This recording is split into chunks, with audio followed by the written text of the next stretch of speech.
Okay, so this week brings really big news for Trek fans. Now, I'm not a strict Star Trek fan because I don't like everything that's ever come out that was Star Trek. I have seen a lot of stuff that's come out that was Star Trek. And that was just because I was kind of raised with it as a requirement in the house. It was kind of required viewing, or you didn't get to watch TV. Um, so when I was little, like before I was even in kindergarten, we had to watch Star Trek the original series and then Star Trek the Next Generation. And my brother would always make me watch Star Trek the animated series when it was on Nickelodeon back in the late 80s, early 90s. Um, and it would just keep going like that. You always had Star Trek in the house somewhere. We would watch the movies. We had all the movies as they came out, and this was back when it was just the original series cast. We didn't have any of the others. And I have a copy of every Star Trek movie. I don't have any of the seasons because they're really expensive, but I do have the movies because the movies are pretty cheap to get. And the only film in the franchise that I saw that I didn't see in theaters was Nemesis. And that was just because by that time I was in college and it was a question of getting people to go with. So that got to be a bit of a headache, as you can imagine. So, anyway, the big news for Trek fans, from the quasi Trek fan that I am, uh, is that after almost a decade of no uh, new shows or series about the Star Trek universe, Netflix is actually in talks with CBS to create a Netflix exclusive produced in house Star Trek series. There is no word on what it's going to be about, who it's going to star, anything like that. Uh, or whether it's going to be set in the J.J. Abrams universe or the older continuity, or if it's going to possibly be set in the Mirror universe, or if it's going to be something else entirely, or if they're going to leave it kind of nondescript and kind of fuse uh, the Abrams universe and this universe, which I suspect that they would do, since that would give it the most popularity and the most draw if there were elements of both integrated into the show somehow. It's also a little bit easier to do it that way since for television, you can't quite have the budget that the Abrams uh, films have had in terms of the look, the feel, the pacing, and everything.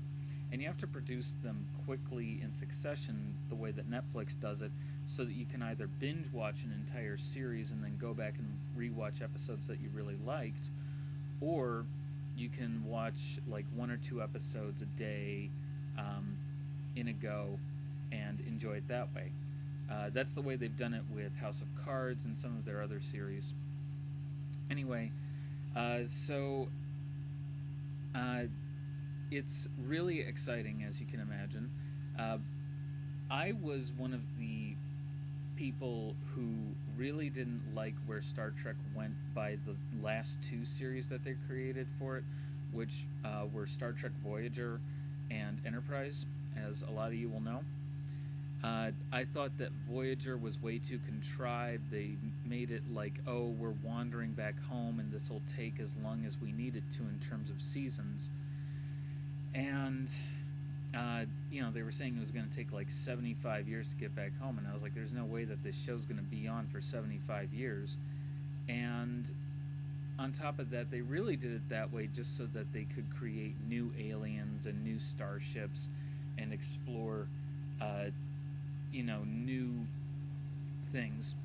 And unfortunately, when they did Enterprise, it was too much of a prequel. Uh, they were trying too hard to sort of give cheeky nods to say, oh, see, this will become that later on when you see it in this series that was filmed and produced earlier. And it's just like, why do we have to have Borg on Earth? Why why do we have to have Vulcans on Earth for that matter?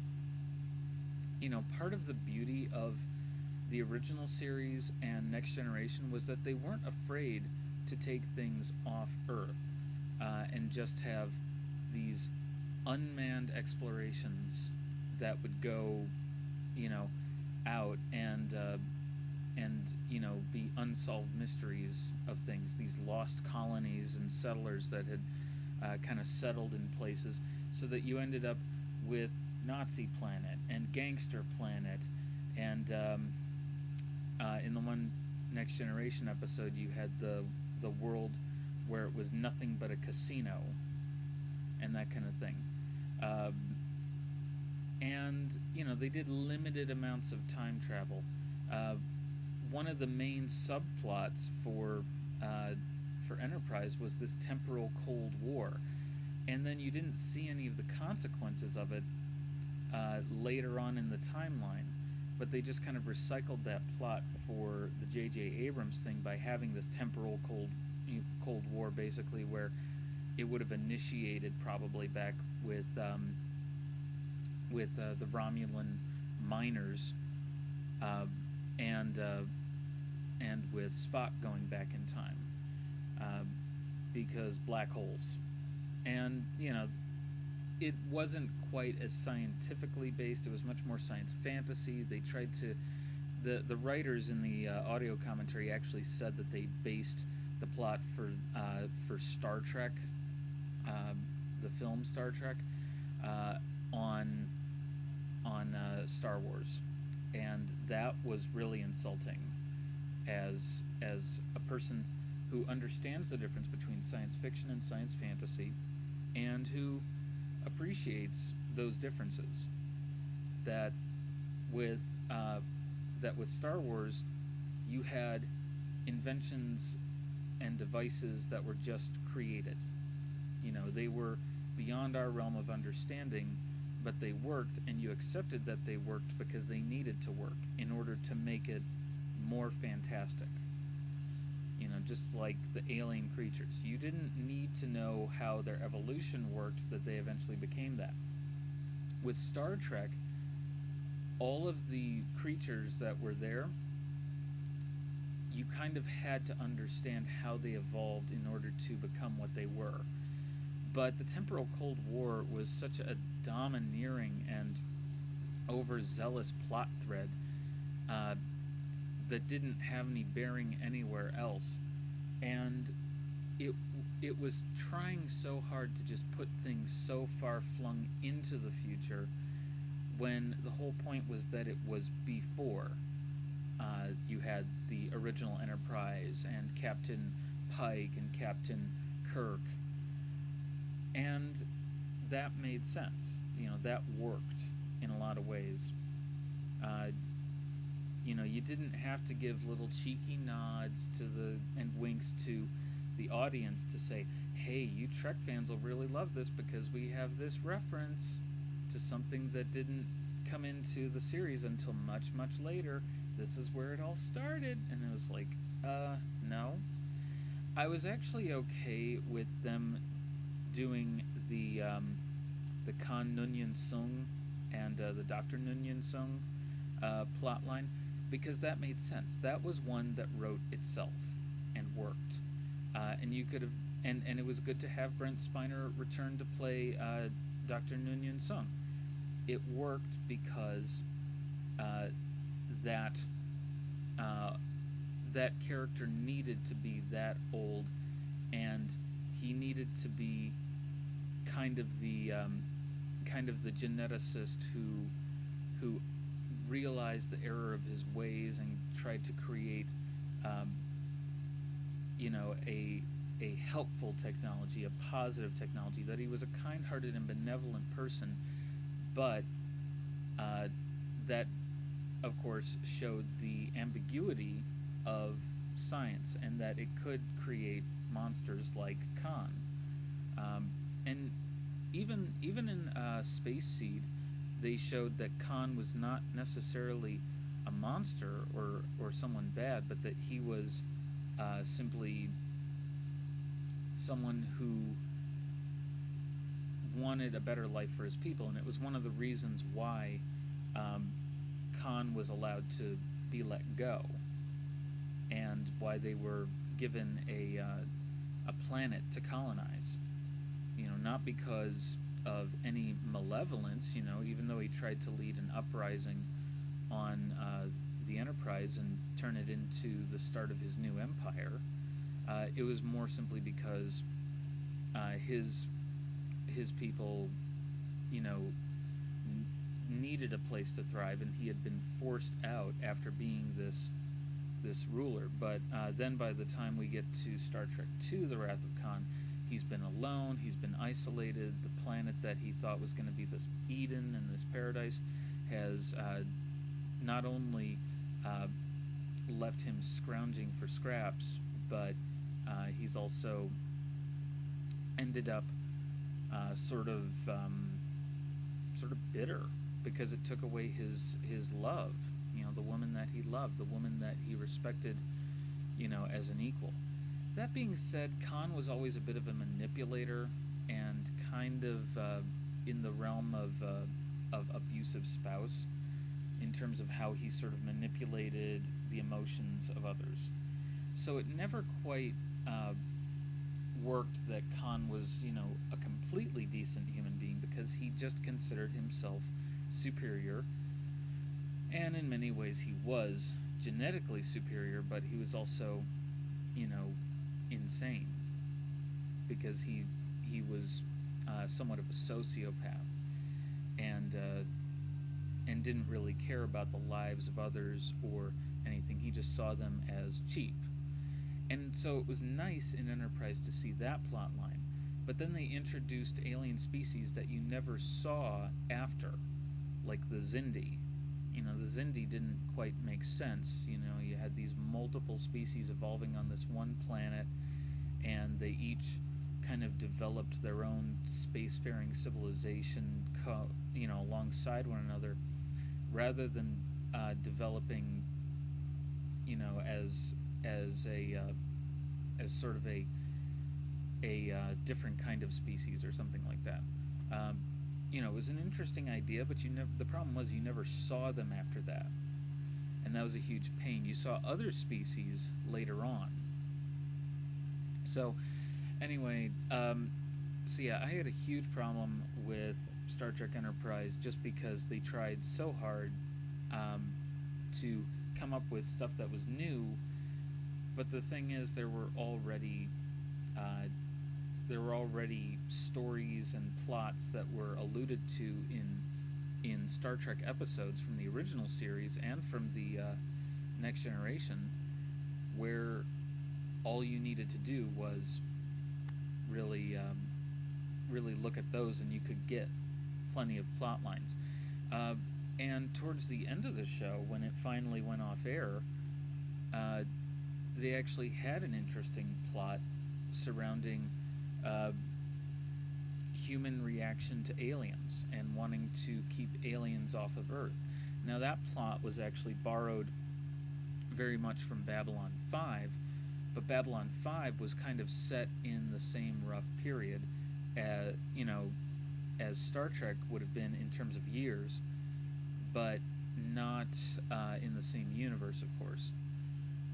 But it's a good plot, and you're able to then introduce all these different characters, stories, story arcs, and make it work for yourself, given the aliens and the characters that you've already established. So it was actually a very intriguing plot, and it was very much working for me, because then you had people who had these ideals and principles, and they were just extremists, and they were able to use this peaceful technology that had been developed with the help of these alien species against mankind. So I was really interested in all of that. It worked really well for me, and I was really thrilled when they started to explore it, because it showed that part of the role of space exploration is not just to go out and find out stuff, but to improve the quality of life for your home planet. And that was very much what these people, these extremists in the show wanted, so you could understand their perspective. They were your own people, and they were looking into, they felt threatened, and they were looking into stuff that they thought was endangering everyone. So they had very much a humanitarian, no irony in there, kind of interest in this. Whereas Starfleet was kind of like, no, let's expand. Let's encourage these aliens to communicate with us and share their technology and some of their different things with us, and then we'll become better as a species. So it was kind of a multicultural approach, as opposed to a very sort of ethnocentric approach. And that was the main issue with Star Trek Enterprise in terms of their plot. And it worked a lot better than the temporal Cold War with the giant spheres and whatever the heck else was going on. It was just ridiculously hard to follow. You had to follow all these little things, and you had constant reprises and summaries at the beginning of episodes, where it's like, previously on Star Trek Enterprise,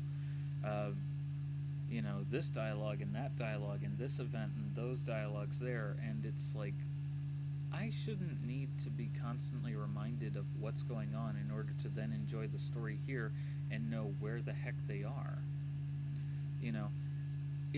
It's kind of something that Star Trek The Next Generation had down really well, which was, if you're gonna do that, make it a 2-part episode.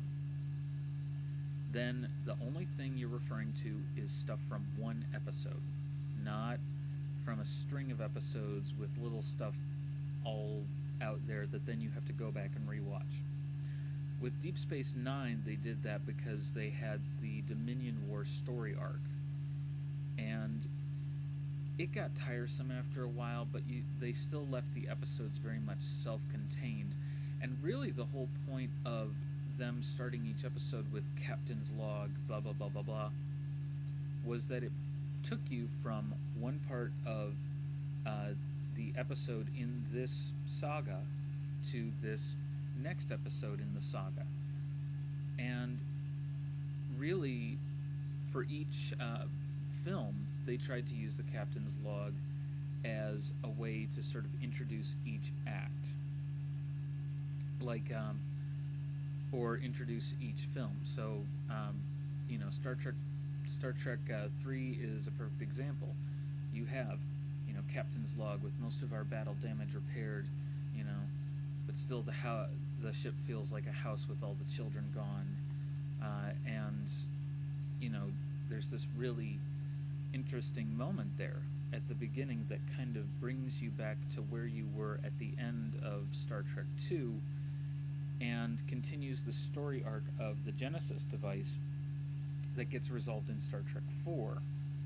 And the Captain's Log for each of those films, at the beginning and the end and the middle, takes you through that story arc, and is always very intriguing. So I just found that was one of the better ways to sort of use the story elements of Star Trek.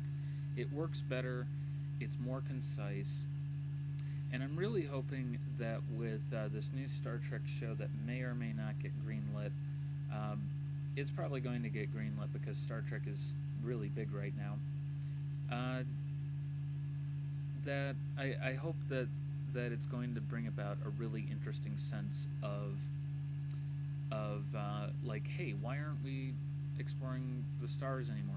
Why aren't we exploring space anymore? And it'll encourage more funding of NASA, among other things. So that's going to wrap this video up. But thanks for watching, and I want to know. Tell me in the comments who you would pick for captain of this new Enterprise.